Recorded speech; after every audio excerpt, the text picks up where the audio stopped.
7টা 7:30টাৰ ভিতৰত বাঘপুৰীৰ পলিক্লিনিকৰ ওচৰতে এখন ঘৰ মানে জ্বলি খাৰ হৈ গৈছে। তাৰপিছতে ওচৰতে এখন ফাৰ্মাচী আছে, ফাৰ্মাচীখনৰো ঔষধ চৌষধ চব শেষ হৈ গৈছে। এখন বেৰাত জুই লাগিছিল, তাৰপিছত তথাপিতো আমাৰ গাঁৱৰে মানুহ আহি তাৰমানে নুমাবলৈ সক্ষম হৈছে। কিন্তু সেইখন ঘৰৰ গৰু এটাও এতিয়া আমি গম নাপাওঁ মৰিছে নেকি, সেইটো মৰা অৱস্থাই কিন্তু গম নাপাওঁ। তাৰপিছত সেইখন ঘৰৰ একো নাই, তাৰ চব একে জুই। মানুহজনৰ নাম আব্দুল কিবা এনেকুৱা।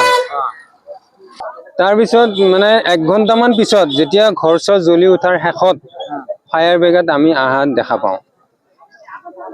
সেইখন ঘৰত একো নাই, ঘৰ চৰ জ্বলি একে সম্পত্তি জ্বলি শেষ হৈছে। আৰু তাৰ লগতে এখন ফাৰ্মাচী আছে, ফাৰ্মাচীখনৰ ঔষধ পাতি মানে চব মানে লছ হৈ গৈছে, একো নাই।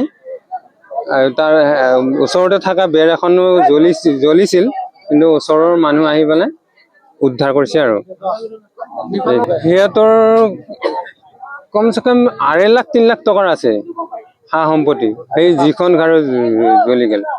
তাৰমানে সিহঁতৰ মানে চোফা তোফা কিবা মানে সম্পত্তি আছে বহুত।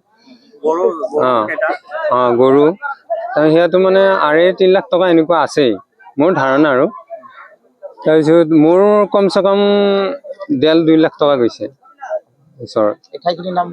বাঘপুৰী পলিক্লিনিকৰ ওচৰতে। সেইটো এতিয়া গম নাপাওঁ, সিহঁতেও ক'ব পৰা নাই।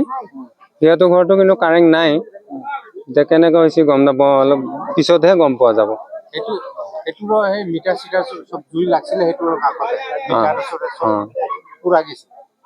আৰু তাৰ লগতে আৰু এখন ঘৰ আছে, সিহঁতৰ মিটাৰটো জ্বলিছে। আৰু ঘৰৰ হৈ গ'ল, কাগজ পত্ৰ একো বস্তু নাই, সিহঁতৰ চব জ্বলি গৈছে, সিহঁতৰ ঘৰ। সিহঁতো গৰু আছে, সিহঁতে তাৰমানে মহ খেদিবৰ কাৰণে সিহঁতে তাৰমানে অলপ জুই দিয়ে, হয়তো সেইটো মানে মোৰ সন্দেহ, সেইটো কাৰণে হ'ব পাৰে। মোৰ নামটো হাৰুণ আলী। মোৰ ঘৰটো নগৰবাহী অধিকাৰীত, কিন্তু মই ইয়াত থকা 18 বছৰ হ'ল, মই ইয়াতে থাকো। মোৰ ঘৰৰ লগতে। মোৰ একে ঔষধ চব চেছ হৈ গৈছে, একে পুৰা ধ্বংস। মোৰ ফাৰ্মাচী পুৰা ধ্বংস।